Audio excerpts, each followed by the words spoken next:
Ação comunitária do CVV.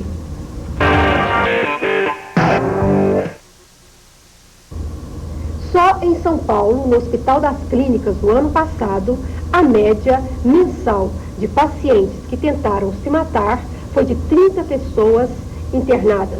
47,7% delas jovens de 13 a 25 anos. Em função desse crescimento, o CVV já começa a desenvolver ação comunitária. Sr. Norberto Augusto, responsável pelo Departamento de Estudos. Obrigada por estar aqui. Nós que agradecemos. Estamos satisfeitos com essa oportunidade. Inclusive, o paciente suicida, ele não é muito querido no hospital, porque lá trata-se de curar. E ele está, quando ele vem com a incoerência, colocando a vida dele em risco. Não é assim? Sim. A pessoa já estando no hospital, ela já está segregada, está se sentindo mal lá dentro, não é? Então a oportunidade que ela tem de poder sair daquela situação, ela às vezes tenta, mas esse não é o objetivo final. O objetivo final é a gente trabalhar para que ela consiga preservar a sua vida, não é? E uma pessoa, o suicida, também existe aquele perfil, que ele faz várias tentativas até um dia conseguir. Enquanto não for demovida a causa que está lhe levando ao suicídio ou à tentativa de suicídio, ele vai tentar.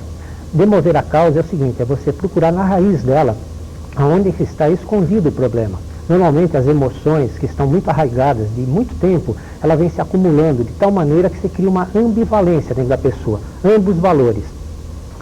A vontade que a pessoa tem de viver e conseguir se manter, o instinto de preservação, começa a perder caminho, perder local, potência, perto da vontade dela fugir da situação.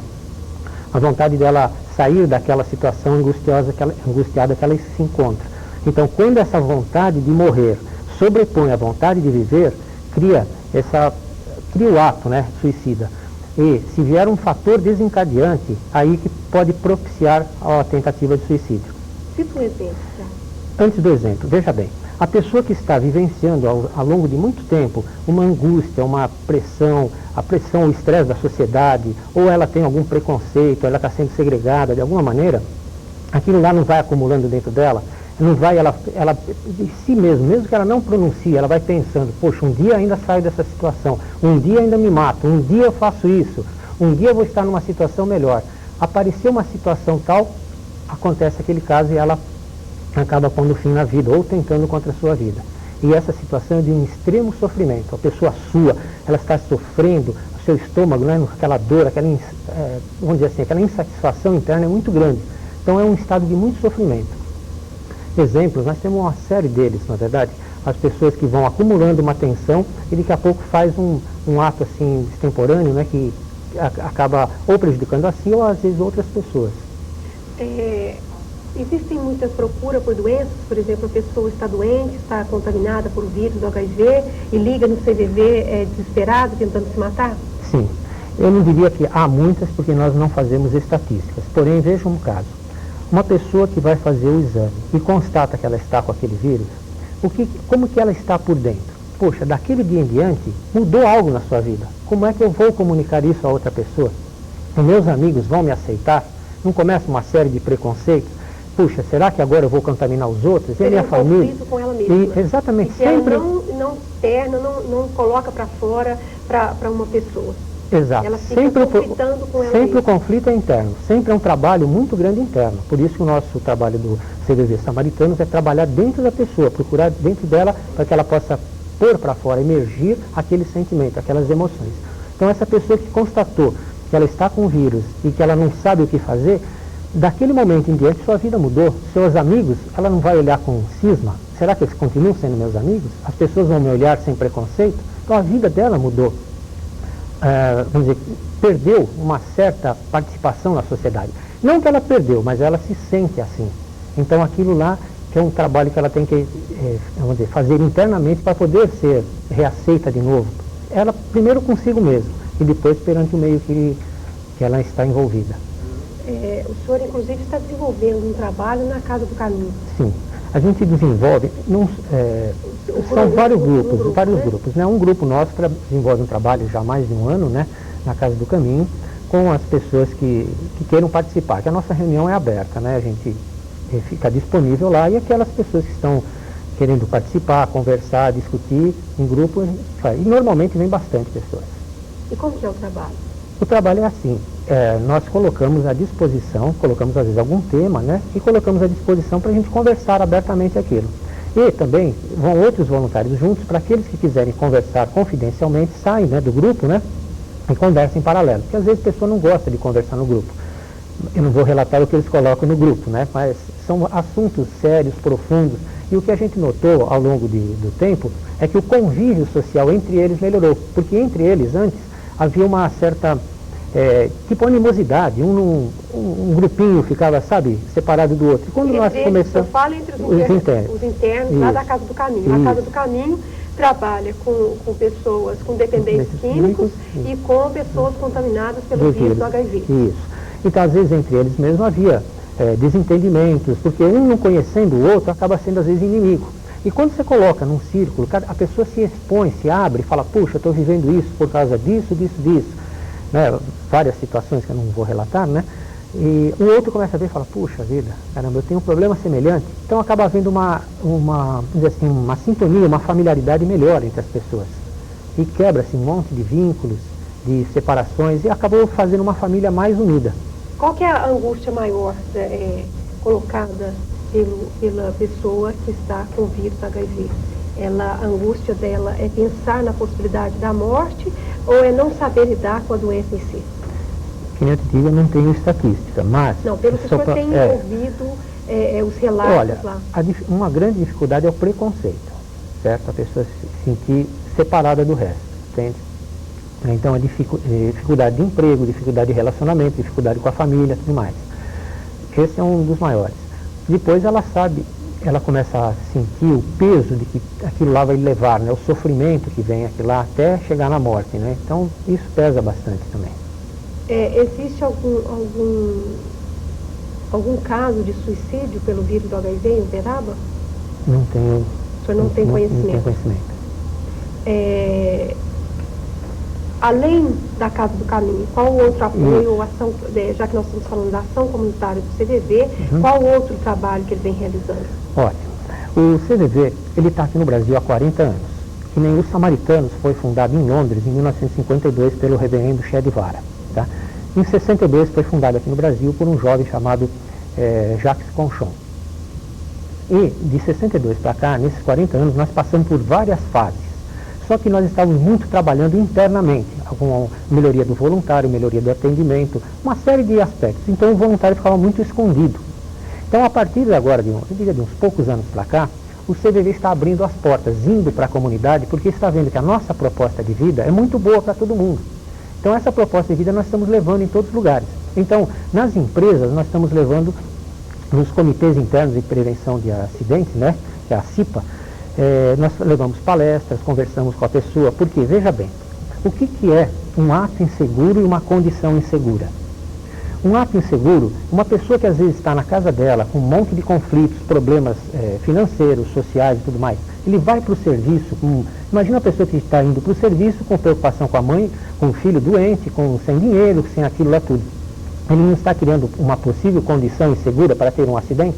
Então essa pessoa, se ela for ouvida pelo seu superior ou por um colega, conversar com ele, mas você minimiza as possibilidades de acidentes. Entende? Então é uma ação social que a gente faz junto às empresas. Agora estamos começando a fazer junto com as escolas, porque os professores também é um ponto fundamental para o relacionamento com os alunos. Quantos alunos não estão cheios de conflitos? A menina que às vezes está grávida, um rapaz que às vezes está sendo levado para as drogas, tudo mais e não quer, com quem ele vai falar? A professora é um ponto fundamental. Então nós queremos trabalhar, né, até um convite que nós fazemos, para trabalhar junto com os professores, diretores, para que a gente possa traduzir um pouquinho da nossa experiência para eles poderem acolher melhor os seus alunos, saber o que fazer. Os professores já foram convidados a ter uma reunião no CVV, a participar desse projeto? Não, ainda não. Nós estamos ainda fazendo alguns insights, né, em algumas escolas, fazendo queremos fazer uma escola piloto, tá? Porque a postura que a gente está falando é uma postura não diretiva, uma aceitação incondicional, você acreditar na tendência humana da pessoa poder se reabilitar, então, e saber ouvir, que nem foi falado, né, a tônica principal nossa é saber ouvir. Então toda essa postura que a gente aprendeu nesses 40 anos, nós queremos levar à sociedade, para que ela mesma possa se autoajudar. É uma proposta muito bonita de vida. Modifica nós, voluntários, modificamos o nosso meio, nós passamos a conviver com a nossa família de uma maneira melhor, conviver no nosso serviço, no nosso trabalho, na escola, e tudo de outra maneira. Entende? A gente começa a olhar nas pessoas e ver algo mais além dela. Você vê o sentimento que está expresso no olhar ou na tensão nervosa, o nosso corpo não fala. Em tudo isso daí a gente consegue captar uma coisa melhor. Às vezes a pessoa fala assim, não, está tudo bem comigo. Está bem mesmo? O que é que está se passando contigo? Fala aí um pouco mais. Aí a pessoa desabafa. Então você diria que se houvesse mais sentimento, haveria menos suicídio? Sim, o suicídio é um ato de comunicação. Não sei se você sabia disso. O suicídio nada mais é do que um ato de comunicação. O ato, o último, o derradeiro. A pessoa levantou a bandeira e falou, ninguém está me ouvindo. Ninguém sabe que eu estou aqui. Porque todo suicida tentou antes se comunicar. De uma maneira ou de outra tentou falar. Deu uma mensagem, nós não ouvimos. Essa é a triste notícia, nós não ouvimos. E nos relatos deles, eles falam isso? Falam. Nós temos estatísticas, não nós, assim, acho que lê em revista e tudo mais, das últimas mensagens que os suicidas ou aqueles que tentaram suicidar deixaram para suas famílias. E é tipo assim, ninguém me entende, ninguém me compreende, não sou aceito, um dia desse eu me encontrar com a vovó, com alguém que já morreu, desse tipo de... Mas deram a sua dica. Nós não soubemos ouvir. Por isso que de hoje em diante é importante que todo mundo preste atenção. E essas reclamações, me parece que elas são mais frequentes entre os adolescentes, né? Não sei o que dizer. Eu sei que entre os adolescentes tem muito, porque atualmente, com a vida mais agitada, que nem você falou no começo do programa, as pessoas com menos tempo, os pais não têm muito tempo para escutar os filhos. Não é verdade? Não se dedica àquele tempo que antigamente se dedicava, a fazer a lição junto, ou escutar melhor o filho. Ou mesmo que às vezes você fala assim, mas ele vai falar aquelas balelas. Não, para ele é importante, para a criança é importante, para o jovem é importante. Entre marido e mulher, quantos que se ouvem profundamente?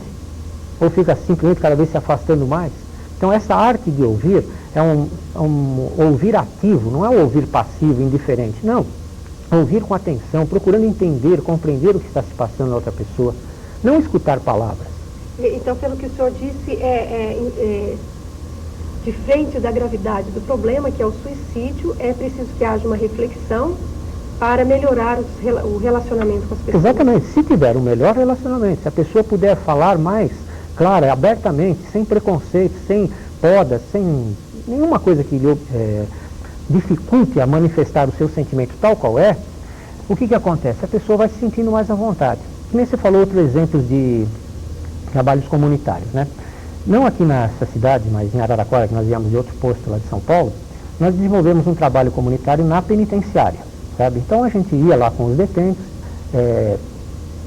ficávamos 2 horas no sábado, mais ou menos 2 horas, 2 horas e meia, e deixávamos aberto para a conversa, né? Então ficávamos numa grade com 30, 20, dependendo de quantos vinham. Fiquei participando disso uns 2 anos e meio. Olha, tiveram depoimentos fabulosos. Daqui eu posso falar alguma coisa, porque está em outra cidade não é tão... nós prezamos muito o sigilo, totalmente, certo? Então, olha, uma situação muito importante que uma vez me marcou bastante. Eu estava com uma reunião com eles, durante 2 horas e meia, eu só fiz 3 perguntas. Você imagina só, nós somos uns 15 detentos internos, 15 internos, né, eles chamavam lá, né? Então eu fiz a pergunta, como é que foi a sua semana? O cara que estava do meu lado falou, você é louco? Você quer morrer aqui dentro? Não, eu só te digo uma coisa, eu tinha passado por 13 jaulas, 13 grades até chegar na sala. E eu estava fechado, numa sala... 13 celas. Grades mesmo. Você abre a grade, passa, já é identificado, fecha, passa de outra. São 13 daquelas cancelas, né? Até que chega lá. E nessa sala, a gente fica fechado com grade e os guardas ficam fora. Então você fica dentro, fechado com os detentos, né? Então, quando você faz uma pergunta, que eles não gostam, você está correndo risco, né? Então o rapaz olhou do meu lado e falou, você quer morrer, rapaz? Você é louco? Fazer uma pergunta para nós aqui dentro, nossa semana só que eles falavam palavrões, né? É assim, toda vez. Eu falei, tá bom, obrigado. As pessoas estavam lá presas há 20, 25 anos, muito tempo. De alta periculosidade. Exatamente. Aí o outro, a mesma coisa, falou, quando foi, acho que o 4º ou 5º, o rapaz falou, rapaz, será que você fez uma pergunta que eu nunca tinha pensado? Eu nunca tive 2 semanas iguais aqui dentro, eu estou aqui há 27 anos.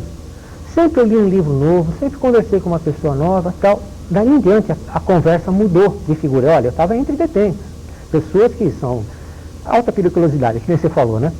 Quando chegou na minha vez, falei também como é que foi minha semana, aí eu fiz a segunda pergunta. O que modificou em vocês aqui dentro? Aí um deles, que estava desse lado, falou, olha, moço, deixa eu te dizer uma coisa. Sabe que essa conversinha que você tem aí com a gente, a minha única vontade que eu tinha quando saí daqui era matar meu pai. Era só isso que eu pensava. Só que eu não vou fazer isso mais não. Porque ele é um coitado. Ele errou que nem eu, ele me ensinou que ele sabia. Mas não vou fazer mais isso. Você entende como é que modifica a pessoa? Às vezes, o fato de você ouvir o desabafo, com uma conversa franca, sincera, lá do íntimo da pessoa, modifica. Você seria despertá-lo para o lado humano dele. Exato. Cada um de nós tem dentro de nós uma chama boa. Não é possível, né? Então, ela está, às vezes, encruada, obscurecida, porque um monte de fatores na vida, um monte de dificuldades, preconceitos, principalmente preconceitos, né? Então, a pessoa se encolhe. Se a pessoa não tem força de reagir sobre aquilo, ela vai se encruando. Então, o vazio interior dela fica muito grande. Ela perde o contato, a comunicação dela para consigo mesma. Então, o que nós fazemos no nosso trabalho? Tentar reativar, reabilitar essa comunicação. Possibilitar que ela converse melhor consigo mesma. Olha bem, quando uma pessoa está, vamos dizer assim, numa crise emocional, o que acontece? A gente não fala que a pessoa está anuviada, não tem uma nuvem aqui, então ela não consegue enxergar, ela não consegue pensar, não consegue ver a vida. Então ela pede para outra pessoa, o que eu faço? Não é isso? Fala, o que eu faço agora? Eu não sei, porque ela não consegue pensar por si. Então ela pede para que as outras pessoas lhe ajudem, pensem por ela. Só que se você der por isso que o conselho não ajuda nada. Você vai dar um conselho quando ela não tem condição de poder assimilar aquilo ali. Então, pelo fato dela fazer o desabafo, a catarse, ela vai pôr para fora tudo que ela está sentindo. Então, vai desanuviando, não é o termo que a gente fala? A nuvem vai abaixando. Abaixou a nuvem, você enxerga. Se você enxerga, você respira melhor, aí você consegue pensar melhor. Aí você pensa por você. Então, o ato de ouvir propicia para outra pessoa colocar para fora seu mundo íntimo. Ela consegue raciocinar melhor, ter a possibilidade do raciocínio e de poder traduzir para fora dela o que ela quer fazer. E não vindo de outra pessoa. Entendeu mais ou menos a mecânica, como é que funciona? Existem então dois momentos de trabalho no CVV. A ação comunitária, que é essa que o CVV já começa a ir fazer reuniões nos locais, né? E essa de ouvir. Isso. Mas não chega um momento que o voluntário se sente impotente mediante a gravidade do problema? Claro, nossa. E é por isso que o CVV começa a avançar? Não é por causa disso. O nosso trabalho continua sendo o mesmo e a ação comunitária é o mesmo trabalho que a gente faz internamente, só que fora. Tá? O trabalho é o mesmo. Agora, impotente a gente se sente diante das barreiras que a pessoa tem para ela vencer-se a si própria. Nós nos colocamos à disposição, fazemos algumas respostas compreensivas, que é o nome que a gente utiliza, para que a pessoa consiga quebrar as barreiras que ela tem e poder colocar para fora. Depois de algum trabalho, de algum tempo, que ela conseguiu já sentir confiança na outra pessoa, sentir um clima isento de ameaças, ela vai se abrindo, ela vai se relaxando, se sentindo mais à vontade, então ela vai tendo contato com ela mesma. Aí então ela vai falando, puxa, estou assim por causa disso, ela vai se relocando internamente, sabe? As coisas vão se organizando. Aí ela começa a falar, puxa, agora eu acho que eu sei o que eu vou fazer. Então ela tomou a decisão por ela mesma. Então, às vezes a gente se sente impotente porque nós não tivemos esse tempo de chegar até esse ponto. A pessoa às vezes desiste antes, mas nós estamos lá disponíveis. Né? Esse exercício de falar com a gente mesmo, de deixar o sentimento vir à tona, é um exercício que deve ser praticado por todos nós. Exatamente. E às vezes a gente perdeu um pouco dessa capacidade. Isso mesmo, você pela notou. pressa, pela falta de paciência, a gente quer tudo muito rápido e acaba não ouvindo. Você sabe o que acontece? Quando a gente era criança, a gente não falava espontaneamente tudo o que sentia. Com o tempo, os pais, o que está em volta da gente, não vai podando. Então assim, a gente acabou de perder esse contato de nós. A gente chama hoje de cobranças. Isso, a gente perdeu esse contato de nós para conosco mesmo. Então a nossa vida acabou não sendo mais autêntica, ficou uma vida mascarada. Então, conforme você vai se desmascarando, quebrando tirando as suas garras, as suas defesas, vai se sentindo mais à vontade, a vida vai fluindo melhor. É um processo. Qual que é a formação profissional do senhor? Eu sou engenheiro mecânico. Eu não sou psicólogo, não. Interessante isso, que o senhor é um engenheiro mecânico, né, um voluntário do CVV, isso. E que já aprendeu a desenvolver tão bem o lado humano da vida, a ver as coisas de uma forma... Por isso a gente convida as pessoas a fazerem parte desse trabalho, que mesmo que ela não venha a ser voluntária, porque não tenha disponibilidade de tempo, mas ela vai aprender muito para a sua vida, vai aprender para a sua família, vai lidar melhor com o meio que está. Ajudar, inclusive, o próximo, né? E mesmo ouvindo as pessoas, a gente aprende muito, né? Puxa, bastante. Eu digo, você sabe o que eu digo, Gilda? Que eu estou fazendo um curso de psicologia, onde os professores estão do outro lado da linha, cada hora me dando uma lição diferente. Porque não tem duas iguais. Você está lá, atendeu, você não sabe o que vem. Na verdade, às vezes é um telefonema mudo. Como é que você conversa com o mudo? Então você vai tentar dizer para a pessoa que, olha, eu estou aqui junto com você. Quando você estiver em condições, possa abrir seu coração. Eu estou esperando até que ela tenha a condição de... Às vezes você escuta um suspiro apenas, mas você está lá. É um pronto-socorro emocional. O nosso trabalho é um pronto-socorro emocional. E nesse trabalho, nesse contexto, qual que é a avaliação que o senhor faz? Como a avaliação do... eu diria assim, eu estou há 19 anos nesse trabalho, eu diria que muito internamente mudou. Ainda tem muito para mudar, mas eu já estou tendo contato com as minhas emoções. E no fundo o que nós estamos aprendendo é a linguagem das emoções, que é uma linguagem que a gente desconhece. Por que uma pessoa não aguenta a ver outra chorando e logo fala, para com isso, deixa, o mundo é outro, você dá uma série de conselhos? Porque a gente não sabe lidar com as emoções. A partir do momento que você vai estudando as emoções e aprendendo como lidar com ela, vai se tornando, sei lá, que nem a dona de casa fazer comida, né? Sabe mexer com os ingredientes. Aprender a lidar com as emoções. E o que o senhor observa em comum nos problemas que vêm para o senhor ouvir? Há algo comum entre eles ou cada um é diferente? Não, eu diria que algo comum, a pessoa não se perceber. Ela procurar sempre a solução fora dela, nunca dentro dela. E todas as soluções estão dentro de nós. É que nós bloqueamos essa saída. Nós queremos achar a coisa lá fora e não está. Tanto o problema quanto a solução está interno a gente. Só que a gente não olha para cá, a gente vai procurar a solução lá fora. Às vezes até por ser mais cômodo, né? Às vezes a gente sabe que o problema está dentro da gente, e às vezes essa dificuldade de querer encarar é que faz com que a gente fique buscando desculpas e buscando o problema lá fora. Eu acho que a nossa sociedade foi muito mais treinada, eu diria a sociedade ocidental, porque o oriental já pensa diferente, o oriental já é muito mais voltado para dentro dele, né? O ocidental é muito mais voltado para o mundo exterior. Então a nossa sociedade é muito mais voltada para os estímulos exteriores, então é tudo para fora. Nós não refletimos internamente. Veja uma coisa básica. Quando uma pessoa não consegue ficar com ela mesma, sozinha num lugar, sabe? É que alguma coisa está errada. Se ela precisar sempre de alguma coisa para lhe atrair atenção, para lhe distrair, ou para a televisão, isso, aquilo, é porque algo está errado. Você entendeu bem a colocação?